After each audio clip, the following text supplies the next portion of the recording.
Hello guys and welcome to a special card reveal here at playfair.com. Joining me is Atmaz from Abracam, and we are going to discuss two new cards that are coming out during this week. Atmaz, how are you doing, man? Hello, everybody. I'm doing great. How are you, Aquablad? I'm very excited to see these cards. Shall we jump right into it? Shall we not make anyone wait any longer? Yeah, let's just get right into it. Alright, so the first card we're going to be showing you guys is going to be Doomsday, a yellow event card that costs 4 Faria, 2 Deserts. Set your Faria to 0, lose half your life, round it up, and destroy all creatures and structures. This is crazy, dude. Tell me about this card. This is a board wipe. I mean, it is literally a board wipe. It destroys everything and hurts you in the process. So using this, you have to remember you can't just save up all your Faria and like red might do. You know, red might save up a bunch of Faria and then Garodan and use some other removal, but then afterwards be able to play something or have something on board. You can't do that with Doomsday. You're going to lose all your Faria regardless of how much you have. The whole board is gone and you lose half your life. Round it up, which is worth noting. So that means if you did cast it at 1 life, you would kill yourself. So you probably don't want to do that. But it's very much, a double-edged sword in a lot of ways. I mean, yeah, you can clear the board and get back to a place where you can come back, in a position, theoretically where you're well behind, of course, is when you would want to use this. But at a high price, a very high price, you're losing half your life. So when you cast this, you better be sure that you're ready to take the consequences. Yeah, there are steep consequences with this card, like you said. You can clear an entire board, but you lose a lot of momentum because you lose all your Faria, so you won't be able to develop a creature straight after. And you basically pass the initiative back over to your opponent, and he still keeps all his Faria. So if he has Faria left over and he has some creatures in hand, he gets to take the first move again once his board wipe has been done. And I think you can use this in interesting ways. Like, the initial thought is, okay, you put this in a control deck, right? In case you do get so far behind that you think you won't be able to come back, you pull this trigger. But does this fit into aggressive decks? Can you, maybe your first initial push fails. You're not able to seal the deal. Well, okay, let's hit the reset button, Doomsday. Maybe you don't really care about your orb life so much, your orb health, and you try and start again. Maybe it gives you a second chance. This is what I was thinking when I saw this card. It's a great rush card because you get to clear all your opponent's threats they've been building up gradually as you've been aggressive, and once it becomes too overwhelming, once they're starting, push for that lethal, you can just reset the board, and then you can replay your haste creatures the next turn. You do give your opponent an opportunity to set up more defenses. As I've said before, they do have the initiative, but this is the card that I see fits in Rush. Maybe a 1 of, maybe a 2 of, because this is a card you don't want to get clogged in your hand, especially if you can't use it.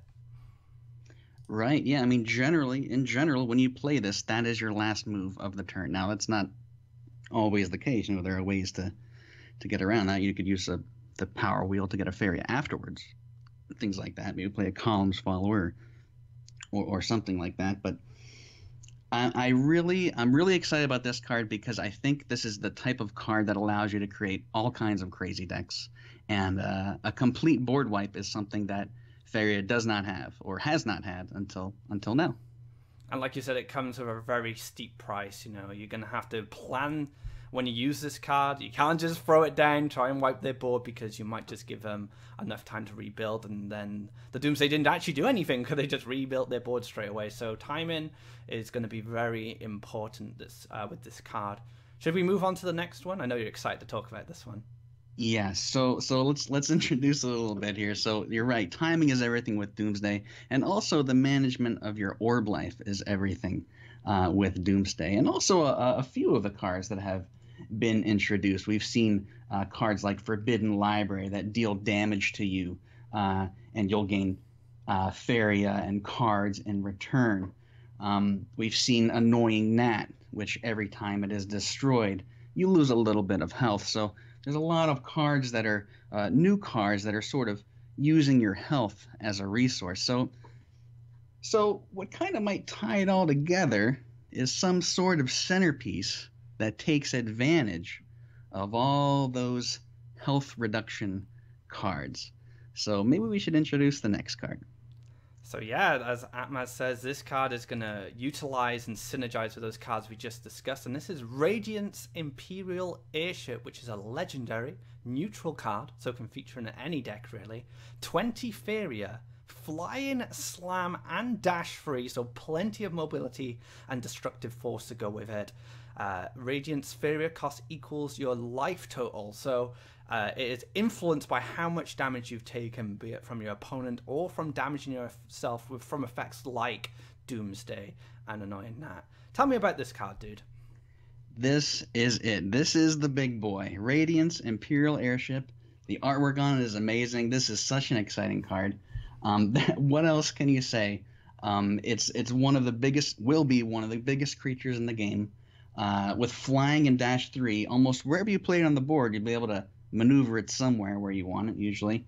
And of course it has slam, so regardless of whether your opponent tries to block their orb or protect themselves in some way, it's just going to slam right through and do 10 damage to everything. Now, of course, it's 20 cost. When you look at the 20 cost first, you're like, how am I ever going to make this work? But, like we just said, this takes advantage of all these sort of health manipulation, using health as a resource cards, but also you don't even have to use it in those synergistic ways. You can just put this in your deck and say you're starting to fall behind. Well, now you have a potential comeback card, right? Like, 8 Faria really isn't that hard to spend. Maybe you're down to 8 orb life. Maybe you're starting to come back and you have this. Playing this for 8 cost, that's worth it. You can just wait for that moment to play it in the game. But of course, it probably shines the most when you use it in a deck that takes advantage of manipulating your own health. Okay, let's use Doomsday, for example. You had 20 health, you used Doomsday, now you're at 10. Well, guess what? Imperial Airship just went down to 10 cost as well. You want to use another Doomsday? Radiance only cost 5 now. and playing this for 5 obviously is tremendous. This card in a lot of ways is going to be the centerpiece, I think, of a lot of awesome new decks that we haven't even thought of yet or even seen. The potential for this card is just crazy. One of the beautiful things about this card as well is, like you said, it doesn't just fit into these kind of self-damage decks. It's also a very good way to punish your opponent for being too aggressive as well. It can help you come back if you take under a lot of pressure, but it also, I was just thinking, like Dream Reaver, for example. If that card gets used and you have Radiance, you have a way to kind of counter that. It gives you an opportunity to respond to that with a very powerful threat.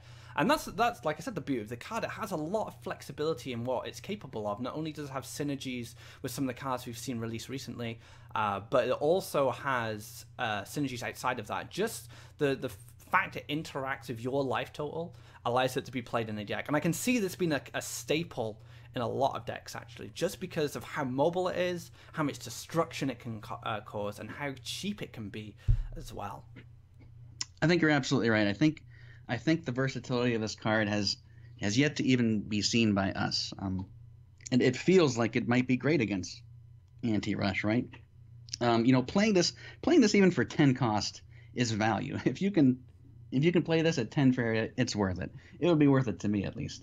If you can play it any lower than that, then it's just value city. This card, I think can hardly be beat by a lot of the big hitters out there, that exist already in the game. The giant creatures, right? This guy, he may be the biggest. He's not the biggest, but his abilities and his mobility, especially, like, I can't emphasize that enough. He is super agile. Flying dash 3, it's using it, when you use it, it just feels so free. Like, it feels like you can go anywhere with it and do anything with it. So yeah, I have to say, maybe I'm a little biased, but this so far in all the cards we've released is easily my favorite of the 10 new cards we'll be releasing this week. And I'm glad it's a legendary, just because this is a kind of card you can't have multiples of because it just get too out of control.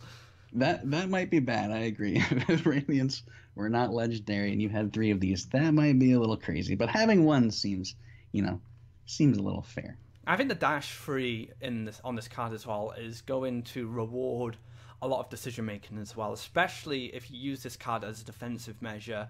I mean, it's easy to just slam down Radiance and play it defensively in a play and not to lose position, but the dash free allows you to move it into a play to win position. You could dash it close to your opponent's orb, and then all of a sudden you're going to win the race because you have a 10/10 next to them. So it's going to be interesting to see how players utilize this card as a defensive tool as well, not just something that to block or just challenge the creatures that are at your orb, but how it can be used to race as well. I think that's going to be the true power of the card sometimes. 10/10 is just a lot of power, and you just can't ignore it. It's going to be a big problem. And you're right. And dash is one of the 2 new keywords we released last week. And what dash allows you to do is, often there's that problem. You're trying to come back, but you're almost landlocked. You can't get to your opponent, right? You can't summon anything next to your opponent to come back, or you'd have to walk it over and slowly get there. Dash just says, okay, I don't have any lands near you. Boom, I'll just drop and fly there myself, and then afterwards you can make lands. It opens the door onto almost anywhere on the board. I feel like I might be repeating myself at this point, but this card's going to be amazing. I look forward to try it out, dude. Well, thank you very much for revealing these cards to us. I know that people have been very excited to see more cards come after the initial 5. There's been a lot of chatter within Twitch today and within Discord saying reveal more cards, and we're finally giving them their wish. Any final thoughts on maybe the whole 10 cards and these ones included? No final thoughts other than we are going to have a few other reveals today through various sources.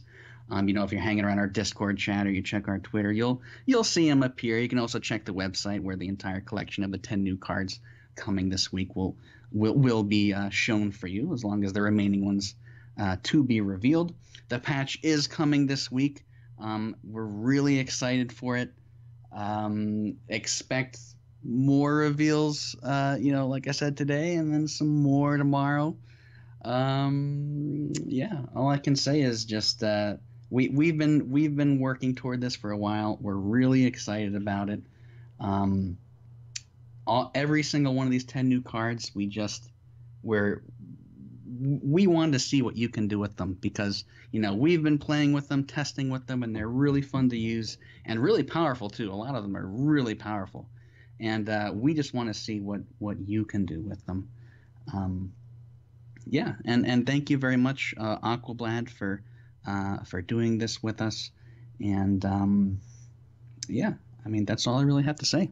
The pleasure is mine, dude. If you like this video, be sure to subscribe and share it with your friends to give them some kind of insight into the new cards coming out. If you have any comments, be sure to leave them below and tell us what you think of these new cards, because I'm sure both Atmaz and I are very keen to hear what you think of these crazy new cards. Thanks again, Atmaz, for joining me. That is going to be it. Take care. Have a great evening. Thank you, everybody. Have a good day.